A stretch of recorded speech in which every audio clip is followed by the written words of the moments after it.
के विधायक नीरज शर्मा खास प्रेस कॉन्फ्रेंस करने का बल्लभगढ़ में ही विधानसभा में प्रेस कॉन्फ्रेंस करने के दो मकसद।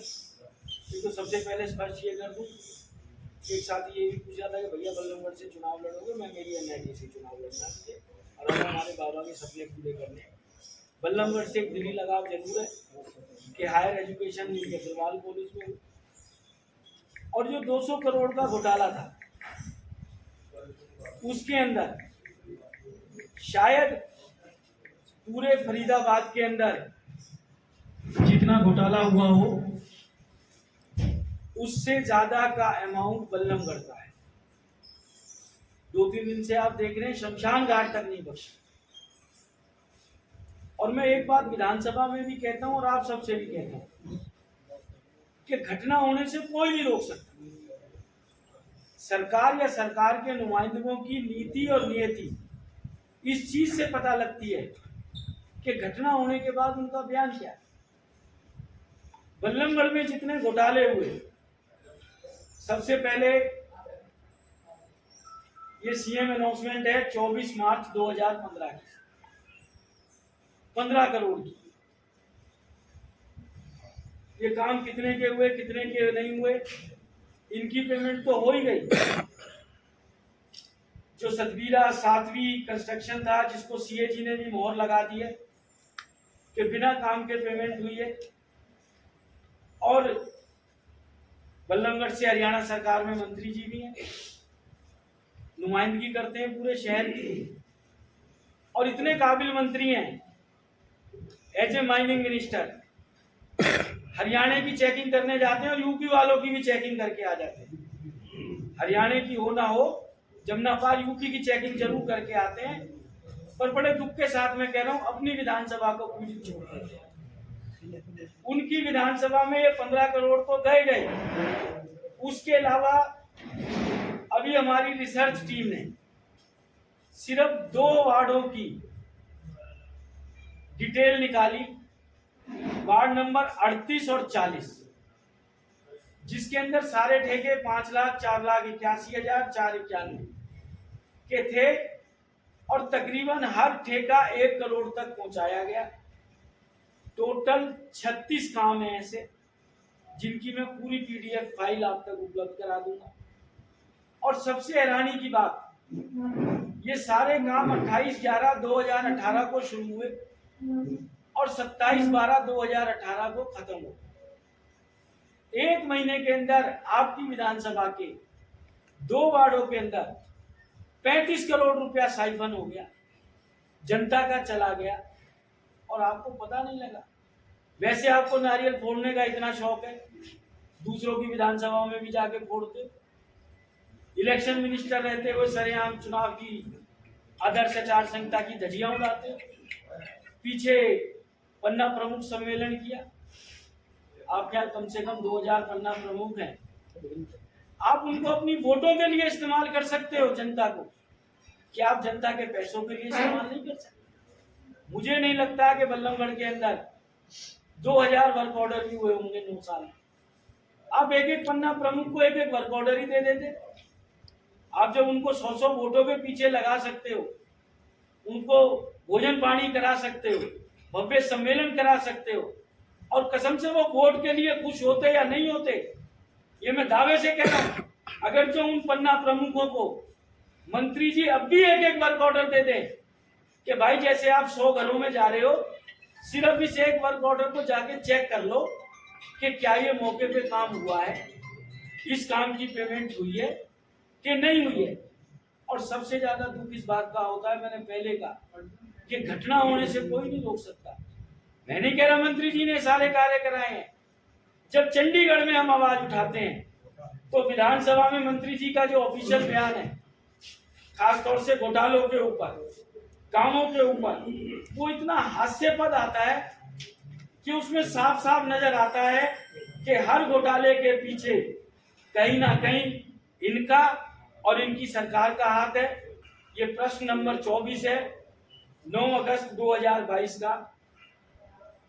और मंत्री जी मेरे लिए क्या कहते हैं, यही नहीं ऐसा करके एक प्रकार से अधिकारियों को डराने का प्रयास किया जा रहा है ताकि फरीदाबाद के अंदर विकास के काम ना हो। अध्यक्ष महोदय, जब से माननीय मुख्यमंत्री मनोहर लाल नेतृत्व के फरीदाबाद में सड़कें बनी है, सरकार के इस 7-8 साल के कार्यकाल में किसी सड़क को दोबारा से बनाने की नौबत नहीं आई। सच कह रहे हैं मंत्री जी, सड़क बनेगी तो टूटेगी भी, उसकी रिपेयरिंग की भी जरूरत पड़ेगी, उसकी दोबारा भी बनने की जरूरत पड़ेगी, परंतु मंत्री जी के कार्यकाल में तो काम होता ही नहीं है। पेमेंट जरूर हो जाती है और यहाँ आके एक तरीके से हमारे मंत्री जी सत्ता में या मद में शायद कुंभकर्ण की नींद सो गए। उनको हम जागृत भी कराने का प्रयास करेंगे, क्योंकि हमको एक एक कागज इकट्ठा करने में बहुत समय लगता है। मंत्री जी स्वयं सरकार है और ये उनकी जिम्मेदारी है, ये उनकी विधानसभा का मसला है कि 184 करोड़ में से बल्लमगढ़ विधानसभा का कितना पैसा सतबीरा के अकाउंट में गया, उसकी मंत्री जी एक एक पैसे का जनता को हिसाब कराए। एक आम आदमी को पुलिस पकड़ ले, उसने 2000 रुपए चोरी की हो, पुलिस उसकी 7 पुश्तों तक पहुंच जाती है। और आज तक सतबीरा के खाते से कितनी गाड़ियां खरीदी गई, मर्सिडीज कहां है, फॉर्च्यूनर कहां है, इनोवा कहां है, सिर्फ 2-3 गाड़ियों की बरामदगी दिखाई गई है। बाकी गाड़ियों का पैसा कहां गया, वो गाड़ियां कौन इस्तेमाल कर रहा था, वो गाड़ियां कहां गई, ये भी मंत्री जी की जवाबदेही है कि यहाँ की जनता को बताएं। क्योंकि सतबीरा ने नगर निगम से 1 रुपया भी नगद नहीं लिया है और अब तक नीरज शर्मा इल्जाम लगा रहा था, परंतु ये रिपोर्ट मंत्री जी के भी पास है, मंत्री जी ने पढ़ी भी होगी, सरकार के नुमाइंदे हैं। 31 मार्च 2021 की विधानसभा में पेश हो चुकी है, सीएजी की रिपोर्ट है। ये कोई नीरज शर्मा की नहीं है, ये भारत सरकार की एजेंसी है जिसने हरियाणा सरकार को दी है। उसमें स्पष्ट लिखा है कि 184 करोड़ रुपए फरीदाबाद नगर निगम के बिना काम के गए हैं। 5 फर्में थी, सेम 3 नंबर था, सेम एड्रेस था, मौके पे काम नहीं हुए।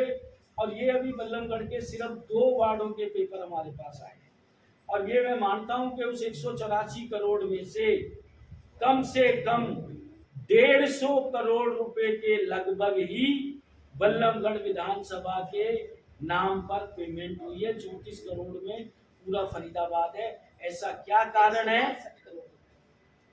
जो भी होगा 150 से ऊपर 162 करोड़ रुपए, कि क्या कारण है कि सारा का सारा पैसा सतबीरा की फर्मों ने बल्लमगढ़ से ही निकाला। मंत्री जी इसका जवाब दें। चंडीगढ़ की इतनी टिकटें किसके शपथ ग्रहण समारोह में निकली, कौन कौन उस शपथ ग्रहण समारोह में गया, कौन कौन विदेश यात्राएं करके आया, क्योंकि सतबीरा ने पैसा ना तो नगद निकाला बैंक से, ना उसके पास नगद गया, सारा पैसा लूट गया। और मैं चाहूंगा कि मंत्री जी स्वयं अपनी सरकार को लिखे, क्योंकि इसमें विदेश इन्वॉल्व हो गया। ये मामला ईडी में जाना चाहिए, इस मामले की जांच सीबीआई से होनी चाहिए। और ये ऐसा एक मामला नहीं, अनेकों अनेक मामले हैं। और दूसरी विधानसभाओं का या दूसरे प्रदेशों का मंत्री जी इतना अच्छा ख्याल करते हैं, पर बड़े दुख के साथ कहना पड़ रहा है कि अपनी विधानसभा को वो बिल्कुल पीछे ही छोड़ देते हैं।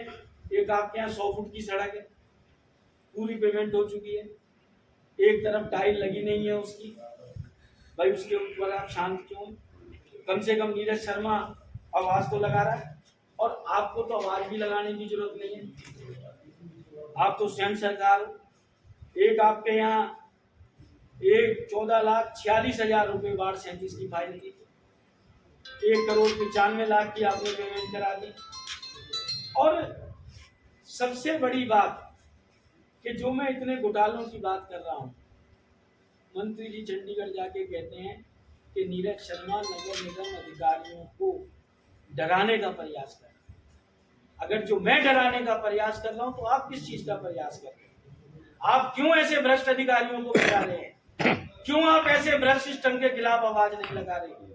क्या ये संदेह उत्पन्न नहीं होता कि मंत्री जी या उनके चहेते कहीं ना कहीं इसमें इन्वॉल्व है। नहीं इन्वॉल्व है तो मंत्री जी हफ्ते का समय लें, 15 दिन का समय लें, स्वयं सरकार में बैठे, सरकार से पूछताछ करें और जनता के एक एक पैसे का हिसाब दें, क्योंकि ये बल्लभगढ़ शहर हम सबका है। हमने भी यहाँ शिक्षा दीक्षा ली है अग्रवाल कॉलेज से, हमारी बहन जी ने यहाँ के लिए इतने प्रयास किए, बल्लभगढ़ तक मेट्रो लेके आए, एक अपने आप में अभूतपूर्व कार्य है। उस बल्लभगढ़ को हम इस तरीके से लुटते पिटते नहीं देख सकते, ये मैं आप सबसे कहना चाहता हूँ। विधायक जी, आपका कहना है कि सतबीरा ठेकेदार सतबीरा ने लगभग 150 करोड़ का घोटाला करके 184 करोड़ और वो नेताओं को बांट दिया, मतलब गाड़ियां बांट दिया, विदेश घुमा दिया, ये सब कर दिया जो है। देखिए डॉक्टर साहब, मैं ये नहीं कहता किसको घुमाया किसको नहीं घुमाया, ये काम सरकार का है, सरकार जवाब दे कि टोटल सतबीरा के अकाउंट से कितनी गाड़ियां खरीदी गई थी और सिर्फ 2 या 3 गाड़ियों की बरामदगी क्यों है, बाकी 4 गाड़ियां कहाँ हैं? पैसे तो बैंक अकाउंट से गए हैं, बैंक की डिटेल है सरकार के पास, एजेंसी में जाएं, पता करें कहाँ गाड़ी थी। आजकल तो मर्सिडीज ऐसी गाड़ियों में ट्रैकर भी लगा रहता है, गूगल में चिट्ठी लिख के ट्रैकर से लोकेशन मंगाए वो गाड़ी कहाँ कहाँ घूमी, क्योंकि सतबीरा ने हर साल इंश्योरेंस तो कराया नहीं होगा, वो इंश्योरेंस किसने कराया है? कहीं ना कहीं उस गाड़ी ने टोल भी पार किया होगा। और आज की तारीख में वो गाड़ियां कहाँ हैं? जमीन निकल गई कि आसमान में चली गई? ये तो सरकार जवाब दे। गाड़ियों का मंत्री जी से क्या लेना देना है? मैं तो नहीं कहा मंत्री जी से लेना देना है, मंत्री जी स्वयं सरकार है, बताएं कहाँ गई वो गाड़ियां, सरकार से पूछे, हमें तो नहीं बता रही सरकार। हम तो विजिलेंस के अधिकारियों को फोन करते हैं कि भाई बाकी गाड़ी कहाँ गई। आपके क्या सबूत है कि गाड़ियों का कोई लेन देन हुआ है? सतबीरा के अकाउंट की डिटेल है। नहीं, वो किसी को भी ले सकता है, इसमें क्या हो गया? आप काम कर रहे हैं, आप विधायक, आपका पैसा है, आप गाड़ी खरीद सकते हैं, इसमें क्या दिक्कत है? नहीं, विधायक तो खरीद सकते हैं, कम से कम मैं ऐसे ठेकेदार के खाते से गाड़ी तो नहीं लूंगा जिस ठेकेदार के ऊपर ये आरोप हो कि वो नगर निगम के 150 करोड़ खा गया। और मुझे आप एक बात बताइए, मैंने एक मिनट दे देते जी, 1 मिनट, आप भी इसी शहर में रहते हैं और मैं समझता हूँ भ्रष्टाचार या भ्रष्टाचारियों को पकड़वाने में आपका भी सहयोग होना चाहिए, पत्रकार के साथ साथ अभी समाज के अंग भी है।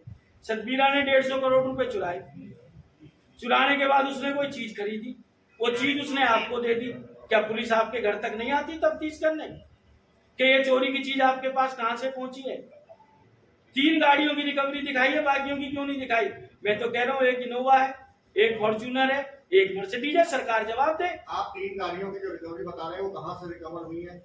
ये तो सरकार बताएगी, सरकार तो दबा रही है इस मामले को। मेरे पास ऑथेंटिक पेपर आ गए होते तो मैं अब तक जैसे ये कागज उछाल रहा हूँ आपके आगे उछाल नहीं देता। अगर जो सरकार को लगता है कि वो गाड़ियां नहीं हुई, सतबीरा की जो अकाउंट स्टेटमेंट है, जिन जिन खातों से नगर निगम में पैसा गया है, सबको सार्वजनिक कर दे सरकार। बरामदगी की आप बात कर रहे हो, 3 गाड़ियां बरामद हुई है, तो बरामदगी के बाद सत्ता के प्रेशर में उनको कागजों पे नहीं लाया गया है, यही मेरा सरकार पे आरोप है। अगर जो सरकार निर्दोष है, सरकार के नुमाइंदे निर्दोष हैं, इस पे अपना जवाब दें, इस पे अपनी प्रतिक्रिया। आपने ECB में कोई